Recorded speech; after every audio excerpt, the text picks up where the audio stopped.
I've been thinking about that OSHA video lately. I feel like I might want to redo it at some point.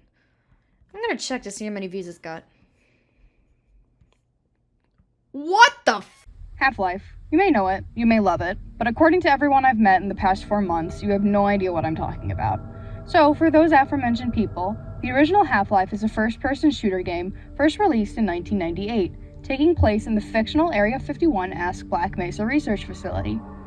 But all of this setup is irrelevant when you remember that last year I took on the daunting task of calculating all of Black Mesa's violations of the Occupational Safety and Health Administration. Well, we're here for round 2. So let's go chapter by chapter and definitively calculate just how much money they owe. But first, we have to get the disclaimer out of the way.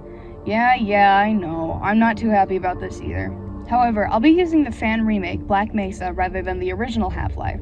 Apparently, Black Mesa fixed some of the hazards from the original game, which is good for them and all, but it feels like 1 step forward and 2 steps back with all the other hazards they added. Also, like I mentioned in the previous video, the resonance cascade did cause a lot of damage to Black Mesa. However, a lot of that is concentrated within Sector C and the Anomalous Materials Lab. While that could technically meddle with a lot of the outstanding violations, you can still see that many parts of Black Mesa are relatively untouched by the effects of the rescast, save for the portals and aliens. So, basically, any violation we see throughout the game, regardless of location, can be assumed that it was either turned up to 11 as a result, or was already there prior to it and went unreported for who knows how long. Which, as you'll soon find out, is a violation in of itself. I would also like to mention that this is in no way endorsed by Cave Johnson. I do not know who that man is. Who names their child Cave? Isn't that right, real life, Ro?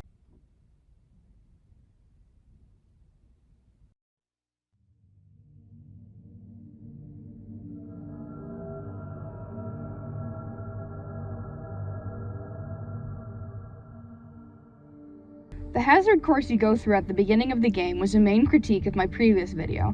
However, there are no OSHA violations in the hazard course. It's called the hazard course for a reason. They're meant to be there. Whew. Okay, now that that's out of my system.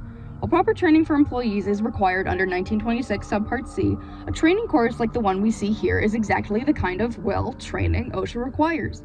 Therefore, any hazards found throughout the course are perfectly safe and regulated by OSHA. Mostly. Making this the only location, funnily enough, in the entire facility without too many OSHA violations. Despite that fact, I would still like to mention that a part of the course requires you to navigate around hazardous ways, which sets off a Geiger counter in your HEV suit. I'm not counting that because I see it more as a demonstration of what hazmat could look like, rather than the actual real deal. It's just like water they put green food dye in. They're pulling an Indianapolis canal during St. Paddy's Day. However, the legal disclaimer given to you at the beginning by one of the scientists does not cover the full extent of all potential hazards found in Black Mesa. Oh, I see that you have already signed our legal disclaimer. I, Gordon Freeman, hereby agree to the following terms, blah blah blah, in any case of serious injury, dismemberment, toxic poisoning, burns, rashes, lesions, blah blah, etc., hereby agree to waive all rights as an employee of the Black Mesa facility. Okay, very good. And if there are no questions, then please step through this door to begin your training. I shouldn't have to tell you. Why, that's not good at all. Legally, you should know what you're getting yourself into. That's informed consent. Anyways, let's get into the actual game now, shall we?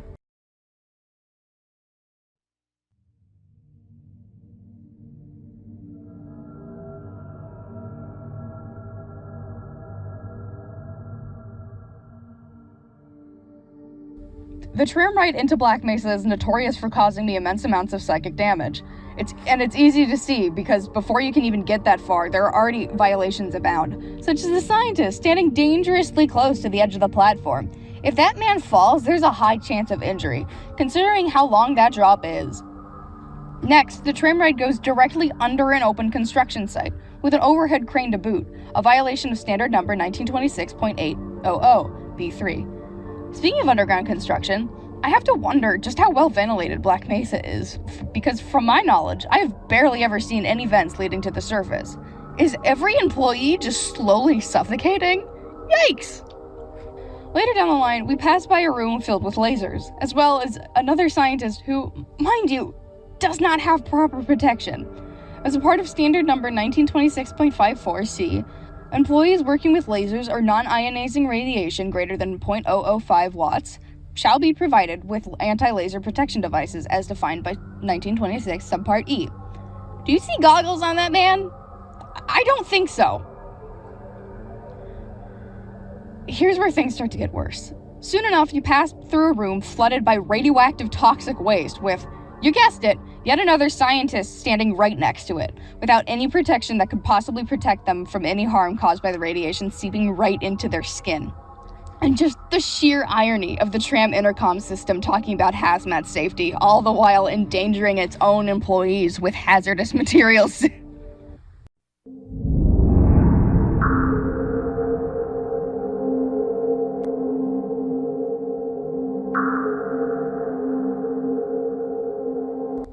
As Gordon enters the Anomalous Materials Lab, we are introduced to one of Black Mesa's many elevators and man lifts with open shafts, a violation of standard number 1917.116. You've probably deduced that this is where everything starts to go wrong, since this is the chapter where the rescast happens. And yes, it absolutely will, mostly due to the fact that Black Mesa doesn't have any sort of emergency action plan.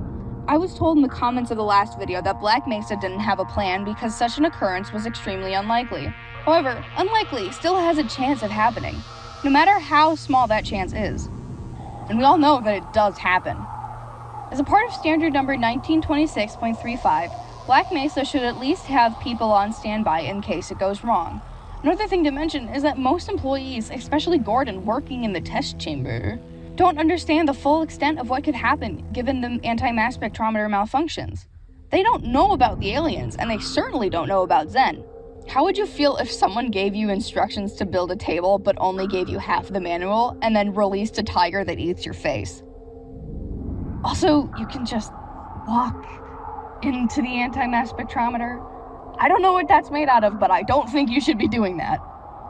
And remember those lasers right outside the test chamber? Why were they being used as decoration if they're now cutting people in half? Not only that, but there are punctured tanks full of potentially flammable or toxic gas that are now being constantly spewed out. And speaking of punctured gas tanks, while I'm unsure about how far this room is in relation to the test chamber, some sort of shake or explosion has caused several tanks of what I assume is liquid nitrogen or cryogen of some sort to be toppled over. Well, yes, that was a consequence of the resonance cascade. I'd instead like to talk about the way that they were storing this liquid nitrogen. By OSHA standard, liquid nitrogen should never be stored in confined areas or underventilated areas, such as the room secured by glass we see it stored in. Not only that, but liquid nitrogen should also never be stored in an airtight container at a temperature above its boiling point, which, in this case, is negative 320.4 degrees Fahrenheit. If not, the pressure from the gas could lead to the containers exploding, causing injuries to several of the employees sitting right next to the tanks. So either that tank is super cold, which is another problem in of itself, or that's another violation. Mind you, liquid nitrogen stored in walk-in refrigerators is also a no-go, and we see multiple instances of this, as well as a scientist standing right next to the unventilated leak.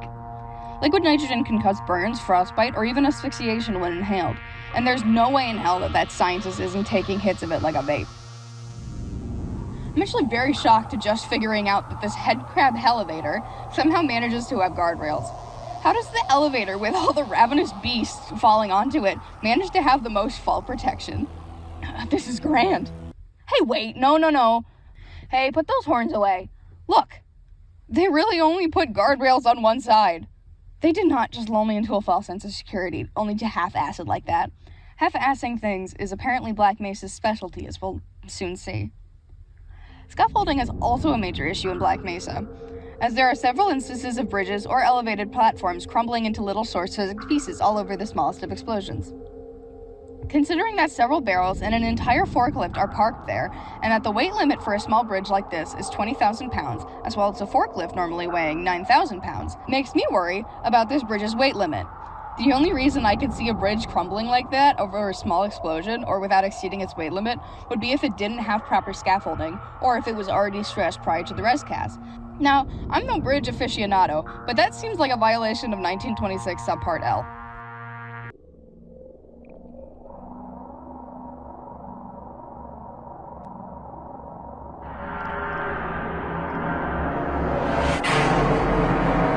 Ah, yes. The most horrifying part of Black Mesa. Cubicles! But seriously, how the hell does one chapter only have electrical hazards? I mean, look at it. How? At the very least, they slap a wet floor sign down, but that in no way justifies the fact that one step forward could result in immediate electrocution. As stated in Standard Number 1926.405E1, panel board enclosures in damp locations should be installed to prevent water from getting into it. Now, I know office complex isn't technically a damp environment, but it sure is now. Not a single square foot of this place isn't turned into the Marianera Trench.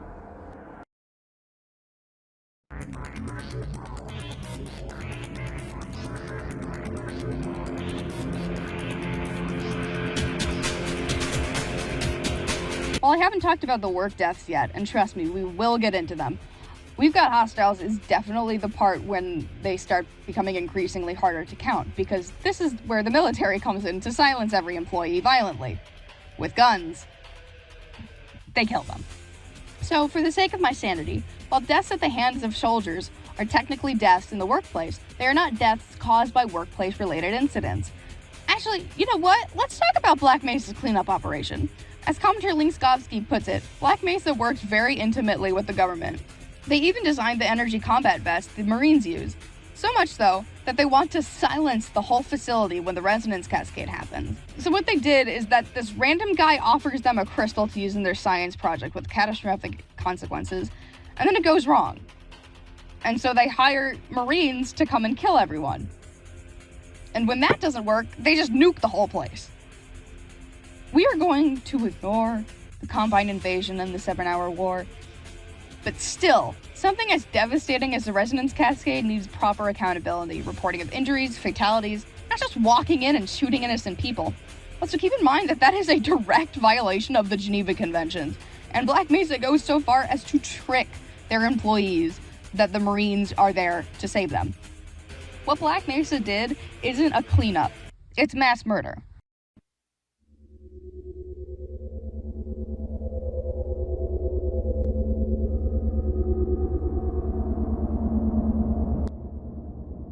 Okay, yeah, there's a lot to tackle in here, so let's speedrun it.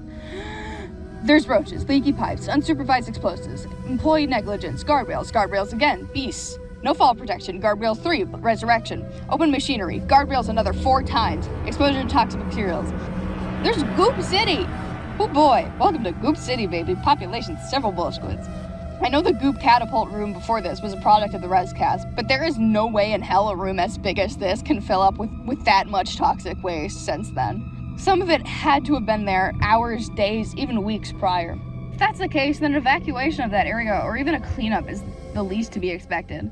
As a part of 1910, Subpart H of the Hazardous Waste Operation Emergency Response, or HAZWOPER, I'm not kidding, that's the actual acronym, and using this handy-dandy OSHA-approved flowchart, the Goop City room contains high concentrations of toxic substances, and therefore requires emergency response under 1910.120Q or 1910.38A. And also, there's no guardrails looking over the soup pit. This trend of improper waste disposal continues well into the rest of the chapter. I assume that Black Mesa treats waste for proper disposal, and we see that in chapters like residue processing.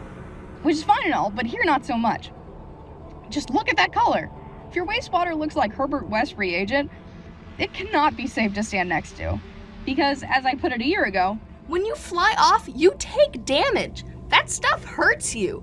Now, we have yet another instance of an elevator in the middle of a pit of toxic waste, because apparently one wasn't enough. My concern is that, yet again, no guardrails are put in place to prevent you from falling to your death, a feat made even easier with all the aliens spawning in and attacking you. Even worse is that the elevator, which already looks unkempt, malfunctions and plummets into the goop below. Once you climb off the ladder, a scientist is standing right next to the guardrail-less edge of the pit of toxic waste. Mind you, when that elevator broke, that scientist was in the splash radius of it. So now, he is not only exposing himself to unsafe levels of radiation, but is now potentially covered in it. All with just a lab coat, no protective gear in sight. You know, I'm no stranger to endlessly scrolling on TV tropes, so just imagine my shock when the page for Half-Life 1 has an entire trope dedicated to OSHA on it. Apparently the writers are very adamant on telling us about the absolute nightmare that is the silo section. This whole part is just one giant open machine, and Gordon is required to not just walk through it while the fan is turned on, but to be lifted up by it into the air. One of which drops you straight into the radioactive sludge that seems to be a staple for this chapter. But the manual override for one of the silo fans is directly under its blades, with only a couple feet to spare. And you have to crouch just to get to it. Imagine standing up just a little bit. With a fan that powerful, Gordon's head is just gonna come clean off. But at least they have non-slip services on the counter. Yeah, wait, scroll back up. Black Mesa was built by people to ensure that no employee survives in the smallest emergency. I'm sorry? Okay, listen, I'm notorious for not understanding sarcasm. I say as I use the exact same phrase, not even a paragraph prior. And yes, it is, I had to check. It still has some merit. Once again, this shows the lack of emergency action plan. If you've built the equivalent of a sim swimming pool with no ladder, how do you expect your employees to actually feel safe working here? This place is like a maze. Do you think there's exit signs anywhere around here? Nope. Good luck getting out of here stuck, bozo. Okay, let's quickly address the big stabby thing in the room before we move on. What is this thing? How did it get here? Was it here before the res cast? Why do they have an incinerate button? And why isn't Gordon wearing protective goggles?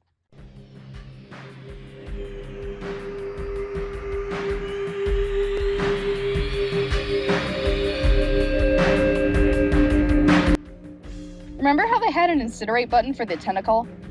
Well, they have another one, this time to kill the guard. At this point, I'm just jaded enough to ignore the fact that there's a giant beast with lasers in the room, and I'm more concerned about whether the guard was here before the res cast. If that's the case, then why hasn't anyone subdued it yet? Because clearly they have those resources, yet it already managed to presumably kill multiple employees. I'm also worried about the potential hazards posed by that button, which shuts off multiple pieces of electrical transmission equipment. Stuff with a high enough voltage to kill you instantly. So we'll go more into that later.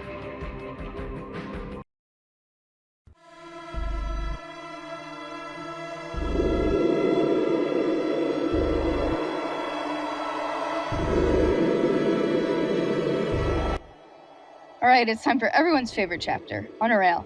Surprisingly, this one is fairly tamed in the means of actual violations, if you don't count the entire section taking place on open electrified rails.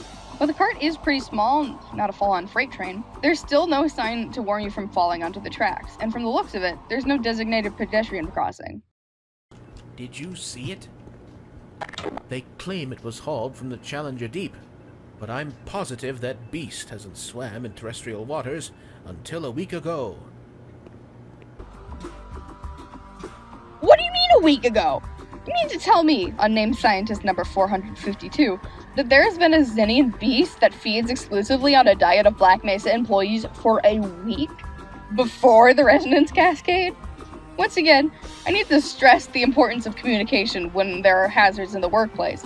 I don't care if it's on a need-to-know basis, because frankly, your employees do need to know if there's a shark in the water.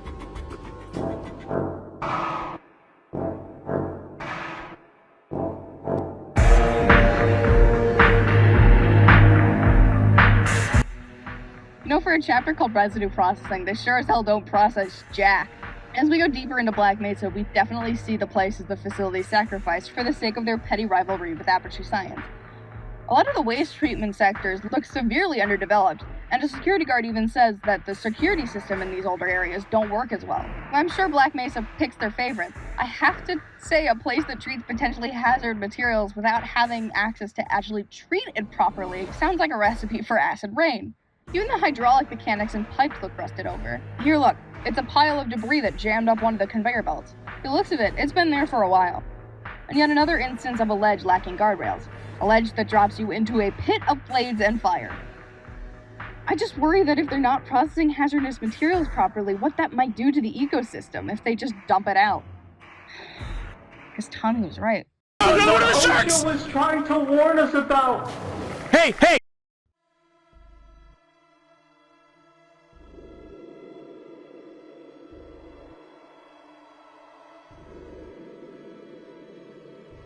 What are those crates doing there? Were those hound eyes there before the rescast? If so, why not tell people?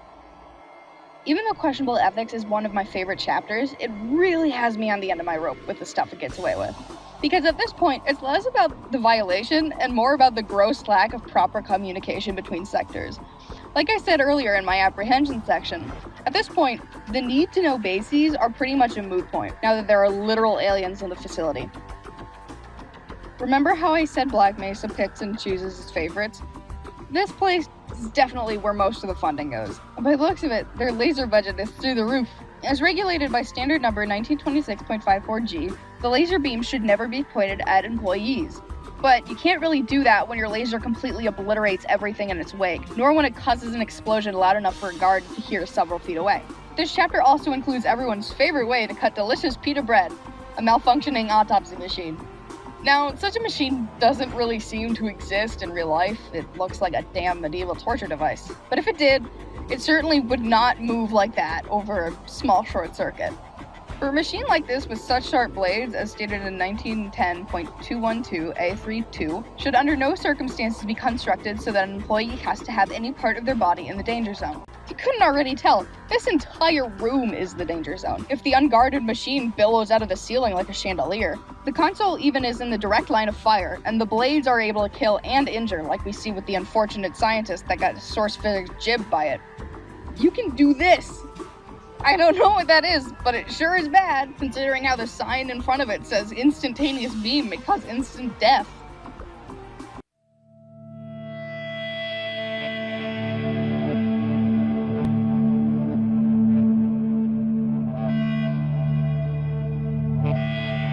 Yeah, these chapters leading up to Lambda Labs are hard to count because at this point the Marines are just destroying Black Mesa using actual bombs.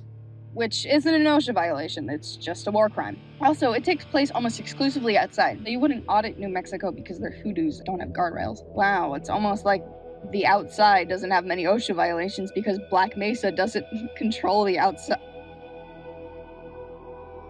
Oh, okay. We're just contaminating New Mexico's water supply? Okay. Alright. Cool. Ooh, look, a minefield! Ah! Ugh. What? High voltage? 10,000 volts? No. For reference, the human body can withstand 100 to 250 volts before it's lethal, and fractal wood carving, a craft known for its 33 deaths, only uses 2,100. So picture this. A satellite tower is toppled over, knocking down power lines which are connected to an electrical fence. It's safe to assume that this fence, which is on, contains at most 10,000 volts, and will kill you immediately upon even lightly touching it. And in that case, with that high of a voltage, you're dead before you even hit the floor.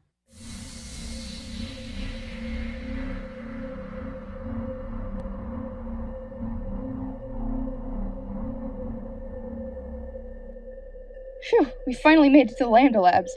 This place must be where all the funding goes, so there can't possibly be any OSHA violations here. Oh, god damn it! Yeah, not even the Lambda Labs are safe. In fact, they might even be worse than questionable ethics, because this place has things not even OSHA can audit, like portals. I can't be the only one worried about those portals. You have to go through them in order to progress through the game, and you can easily fall right through them. So what are they made of? I surely hope it's not deadly radiation, but with Black Mesa's track record, it's definitely a non-zero chance. If you're falling 50 feet through a portal, and you enter through another one to land safely on the ground, you're still going to have that momentum and then break your knees. And speaking of exposure, did you know that the scientists force you to swim through nuclear reactor coolant? Normally it's fine but impractical, but once again, Black Mesa's track record means you are going to swim through radiation. And finally, yes, finally, if that wasn't enough, just before you enter the portal to Zed, you do not wear eye protection gear, nor is there any information to tell someone that it's needed.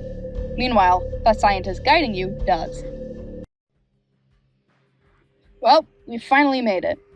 I'm not going to cover Zen because an interdimensional portal world isn't technically a workplace, and let's be real, Gordon is not getting paid to go there. So let's see just how much money this damn place owes OSHA. From what I documented, the Black Mesa Research Facility owes $13,142,429 in fines. Wait, $13 million? Only $13 million? That's down $3 million from last year. That can't possibly... Oh god, the workplace fatalities. As per 1904.39, workplaces are required to report any and all deaths within 8 hours to OSHA, with failure to abate resulting in an automatic $15,620 fine. Considering how Half-Life 1 takes place over the span of multiple days, and then some if we take the 7-hour war into account, that's well over 36 hours, maybe more. A lot more than the 8-hour allotted limit. Not enough for you? Well, let's talk about the HEV suit-clad corpses on Zen. We as the player don't know how long those bodies have been there for. Weeks? Days? Years even? Despite what I said earlier about Zen not being a workplace, these employees were on a research mission, and therefore their injuries can be counted as workplace related. So these poor employees' deaths have gone unreported for God knows how long, or if they were reported, Black Mesa most likely lied about it, saying it was a freak wood chipper accident or something instead of giving actual truthful information and taking accountability for it. Which means Black Mesa lied to OSHA. Negating any employees killed by the Marines, I still counted 126 workplace fatalities caused by either the res cast or were there prior. And that's not counting any zombies since their mortality is debatable. But due to the facility's repeated willful failure to report any of them, each death now becomes worth $156,259, plus another $15,625 for their first instance. That is now an additional $19,548,000, leaving Black Mesa with a grand total of, drumroll please, $32,690,429 in fines. Dear God. Now, if you'll excuse me, this is where I get off.